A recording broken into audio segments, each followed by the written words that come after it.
Election کے حوالے سے باتیں ہوئیں.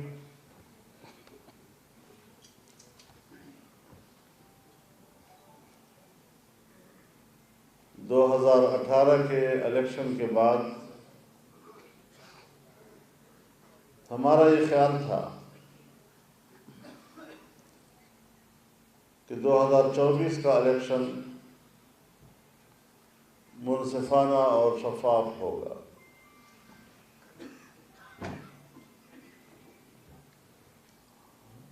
لیکن ایک بار پھر ہماری خواہش کو اور ہماری آرزو کو اور اس ملک میں آئین کی بالادستی اور جمہوریت کے فروغ کو جس طرح کچل دیا گیا ہے، مجھے اب فکر اس بات کی ہے کہ اگر ایک الیکشن کے بعد مسلسل دوسرا الیکشن بھی متنازع ہو تو پھر پارلیمان کی اہمیت کیا ہوگی؟ وہ پارلیمان جس کو ہم سپریم ادارہ کہتے ہیں،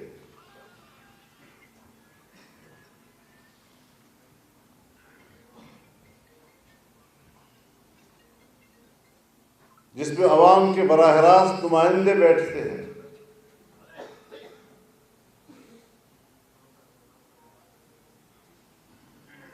اگر اسٹیبلشمنٹ براہ راست مداخلت کر کے ایک ایک حلقے سے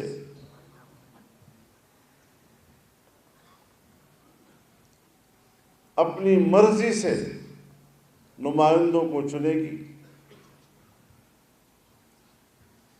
تو پھر ظاہر ہے کہ وہ عوام کا نمائندہ نہیں ہوگا.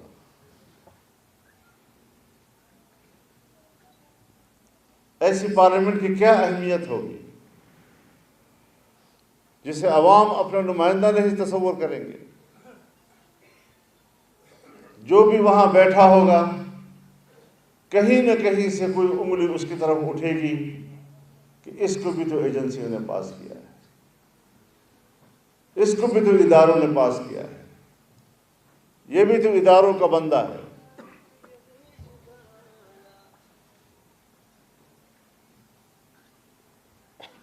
ابھی بات ہوئی کہ جس کو مخالف دیکھا اس کے خلاف کرپشن کے کیس کر دیے. میں دعوے سے کہتا ہوں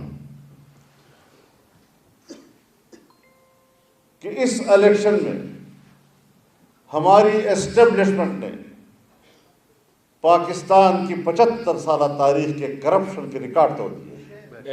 شرم آنی چاہیے.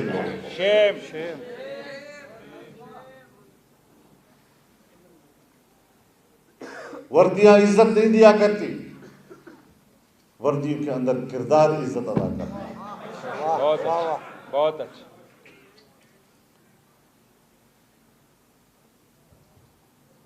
کم از کم جمعیت علماء اسلام اس کردار سے اپنی لا تعلقی کا اعلان کرتا ہے.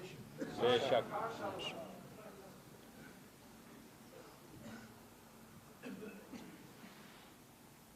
اس حوالے سے ہم اپنا تفصیلی فیصلہ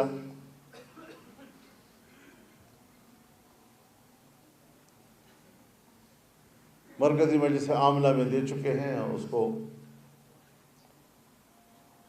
عوام تک پہنچا بھی دیا ہے. ہم جمہوریت کے علم بردار ہیں. ہمارے بزرگوں نے اس آئین پہ دستخط کیے ہیں، اس آئین کے بانی ہیں.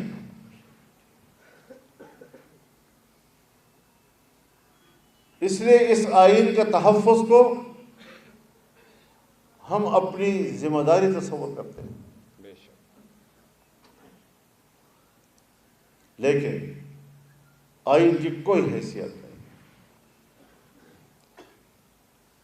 آئین کاغذ کے چند ورقوں کے مجموعے کا نام ہے جس کی کوئی حیثیت نہیں ہوا۔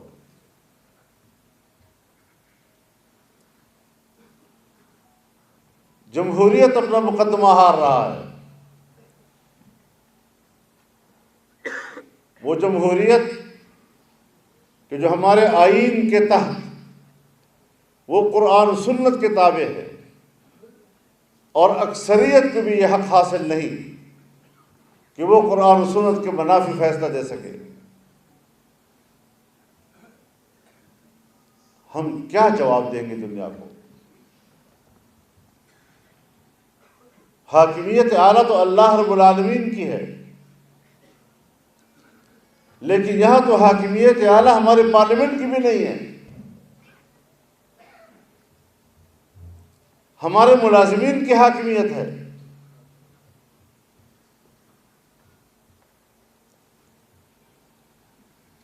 تو پھر کس طرح ہم اس نظام کے ساتھ چلیں گے؟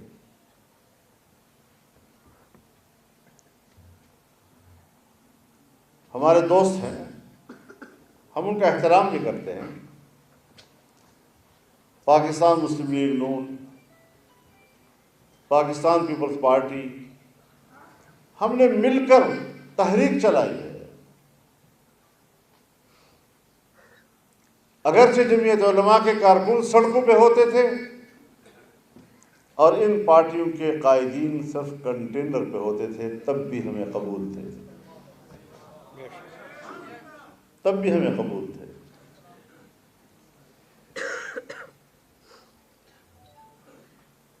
میں آج ان سے ایک مؤدبانہ سوال کرنا چاہتا ہوں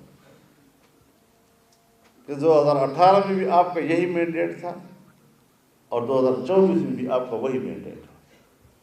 کچھ سیٹیں اوپر نیچے ہو سکتی، لیکن اسی مینڈیٹ کے ساتھ آپ نے اس وقت کہا تھا داندھی ہوئی ہے، اور آج کہتے ہیں الیکشن ٹھیک ہوا۔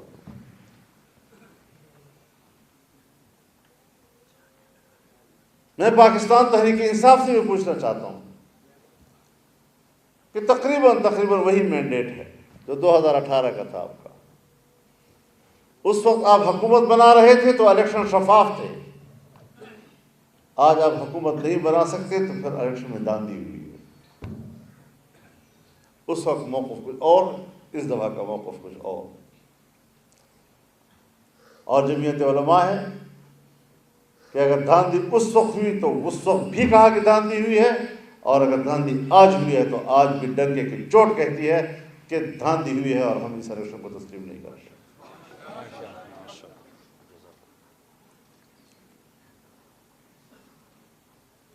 آگے چلنا ہے ہم نے،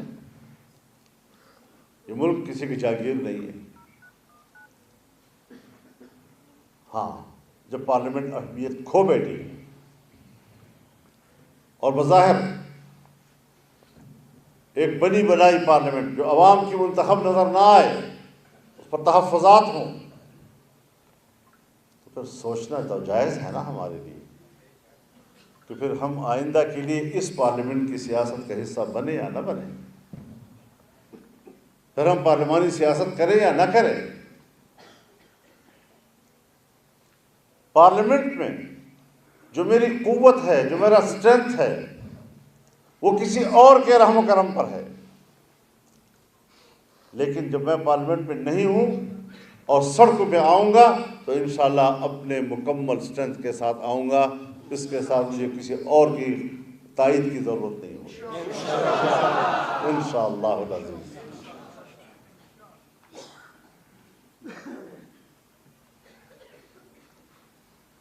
ہمیں اللہ کا سہارا لے کے چلنا ہے،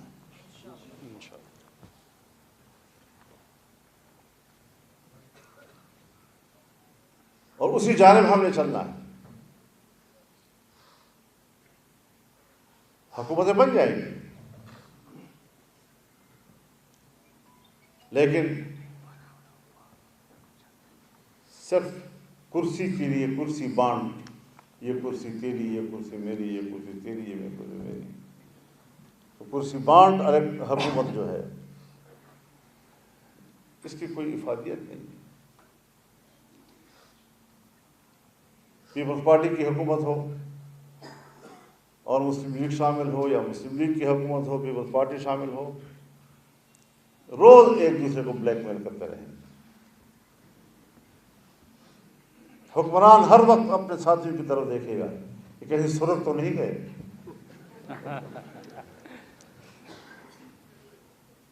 آئے روز اس کے اپنے ہی حلیف اور شریک حکومت کے مطالبات آتے رہیں گے, اور وہ پورے کر سکیں گے یا نہیں کر سکیں گے کچھ معلوم نہیں. تو پھر ظاہر ہے کہ پیچھے خفیہ دیوار کے پیچھے ایک قوت ہوگی, اسی کے ہاتھ میں اس کے باغیں ہوں گی, وہی ان کو چلائیں گے.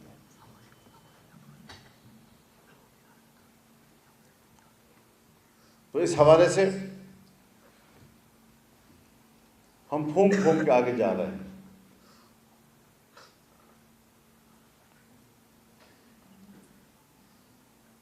ہم چاہتے ہیں کہ ہماری فوج ملک کی دفاع کی صلاحیت رکھے.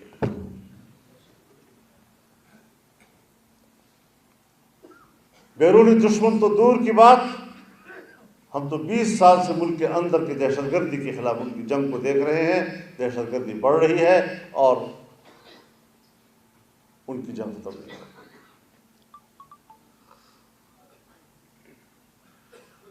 عسکریت پسندی بڑھ رہی ہے اور پتہ نہیں یہ کیا کھیل کھیل رہے ہیں. اور تنقید سے بالا تر, تنقید پہ ناراض ہوتے ہیں, کہتے ہیں ہم دفاعی قوت ہیں ملک کی, اور دفاعی قوت پر تنقید اچھی بات نہیں ہے. میں واضح اعلان کرتا ہوں کہ میں دفاعی قوت پہ تنقید نہیں کر رہا ہوں. جب میری دفاعی قوت سیاسی قوت بن گئی ہے تو پھر سیاسی قوت پر تنقید کرنا میرا حق بنتا ہے.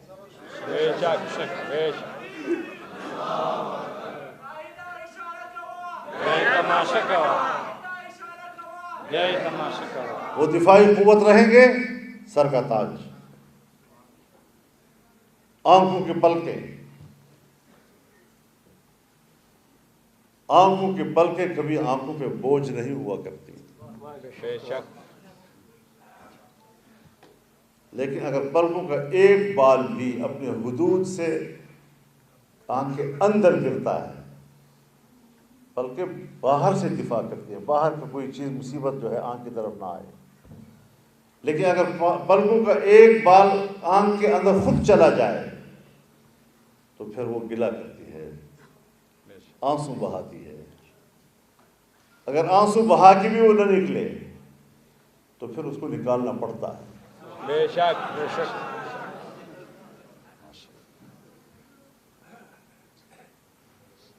اس کشمکش سے ہم دوچار ہو گئے.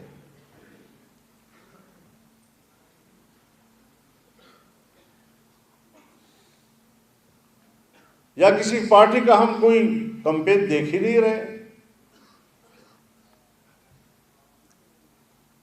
اور اگر ہمارے خلاف کوئی کمپین چلا رہا ہے تو ان کی سیکورٹی فورسز ان کے ساتھ ہیں, پورے پروٹوکول کے ساتھ, اور ہم ہیں جلسے میں مت جاؤ تمہارے پیچھے خودکش لگے ہوئے ہیں, جلسے میں مت جاؤ تمہارے پیچھے خودکش لگے ہوئے ہیں, جلسے میں مت جاؤ تمہارے پیچھے خودکش لگے ہوئے ہیں, تاکہ ہم عوام سے رابطہ نہ کر سکیں. اور آپ جانتے ہیں کہ الیکشن سے پہلے میں چیختا رہا ہوں کہ ہم الیکشن کی مہم نہیں چلا سکتے. ہم اپنے حلقے کے عوام سے ملنے کے قابل نہیں ہیں وہاں کی صورتحال.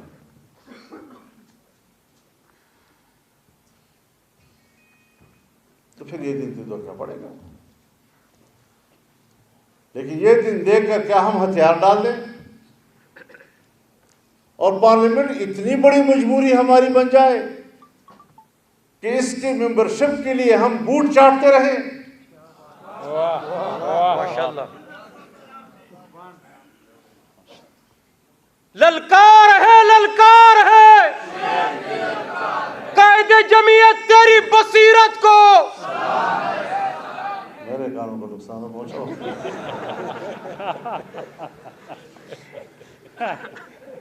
تو اتنی بھی ہماری ضرورت نہیں ہے، وہ بڑے وضاحت کے ساتھ کہہ دینا چاہتا ہوں۔ ہم سمجھتے تھے کہ ہم ملک کو آگے لے جائیں، ہم ملک کے لیے بہت اچھا سوچ رہے تھے اور ملک کے لیے اب بھی اچھا سوچیں گے، انشاءاللہ۔ لیکن ملک کی بہتری کے لیے سوچ کے سامنے رکاوٹیں کیوں کھڑی کی گئی؟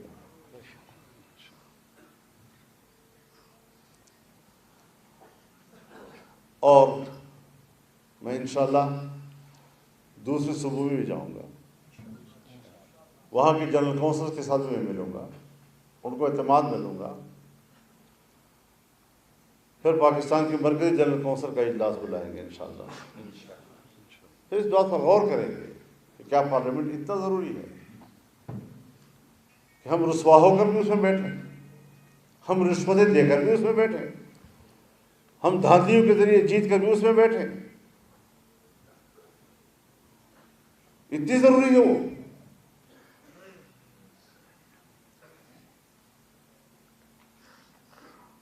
جو پارلیمنٹ ایک چھوٹی سی قانون سازی کا اختیار نہیں رکھتی، قانون بھی بھیج کر کہا جاتا ہے یہ قانون پاس کرنا ہے، اور پھر ہم وہ قانون پاس کرتے ہیں، تو پھر وہی ملک کو چلائیں۔ لیکن ساتھ ساتھ میں یہ بھی واضح کر دینا چاہتا ہوں کہ یہ ملک ہمارا ہے، اس ملک کا نظام، اس کو چلانا، اس کی حفاظت کرنا، اس کو نظریاتی حوالے سے قرآن و سنت کے ہم آہنگ بنانا، یہ ہماری ذمہ داری ہے۔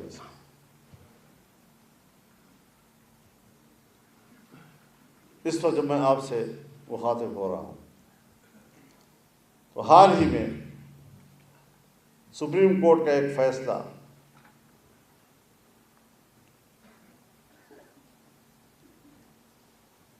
جو 1919 میں ایک جرم اور پھر اس کے بعد اس کے خلاف ایک FIR درج ہونے کے بعد آج سنایا ہے انہوں نے۔ مسئلہ یہ نہیں ہے کہ جرم 1919 میں ہوا اور قانون 2021 میں بنا یا 22 میں بنا تو پھر اس وقت یہ قانون نہیں تھا۔ مسئلہ یہ نہیں ہے جس طرح پروپیگیٹ کیا جا رہا ہے، میڈیا کے ذریعے پروپیگیٹ کیا جا رہا ہے۔ اس کے جو مندرجات ہیں ان کو ذرا پڑھیں کہ اس میں کس طریقے سے قرآن کی تحریف کا راستہ بنایا گیا ہے۔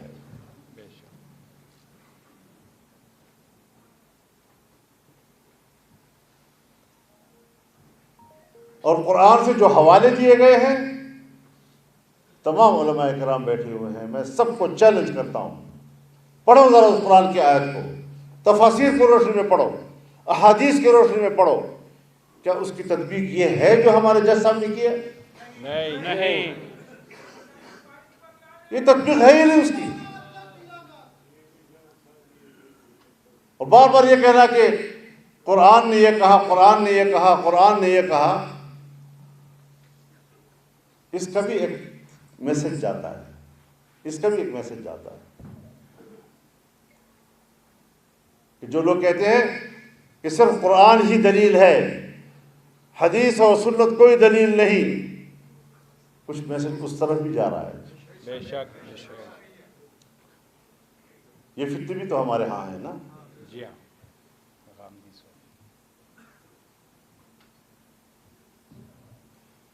اور اس پر ہم نے اپنے وکلاء سے بات کی، دانشور حضرات بیٹھے ہیں، ہم انشاءاللہ ریویو میں جائیں گے اور جمعیت علماء اسلام فریق بن کر جائے گی انشاءاللہ۔ وکلاء حضرات ہماری رہنمائی کریں گے۔ اجازت ہے بھائی، اجازت کس بات کی ہے؟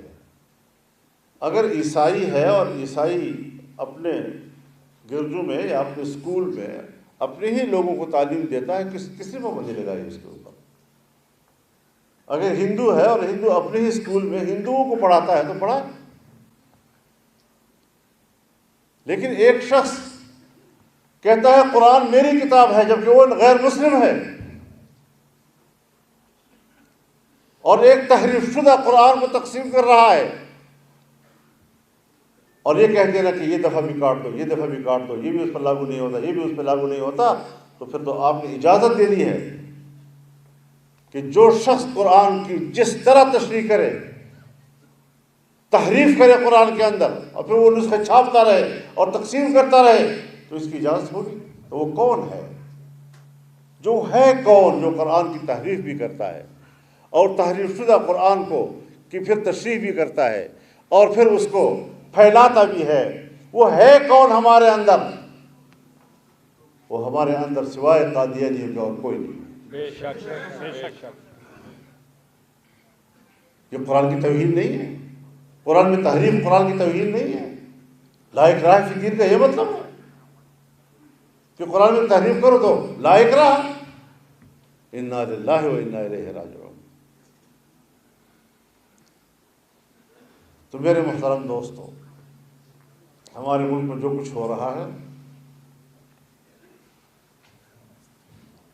اس کا بظاہر ہمیں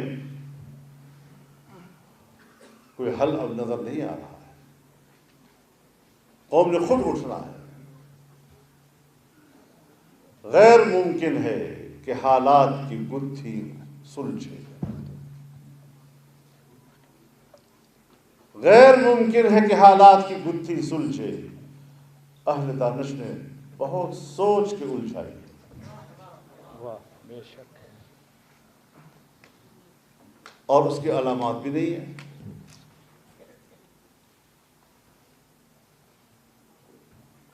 مارتے بھی ہیں اور کہتے ہیں ہمیں تو پتہ نہیں۔ دامن پہ کوئی داغ، نہ خنجر پہ کوئی چھین، تم قتل کرو ہو کہ کرامات کرو ہو۔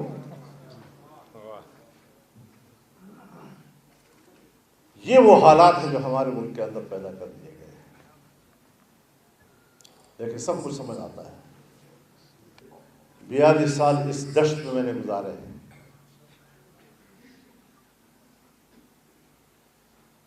جو آرام تو میرا تمہارا کیا۔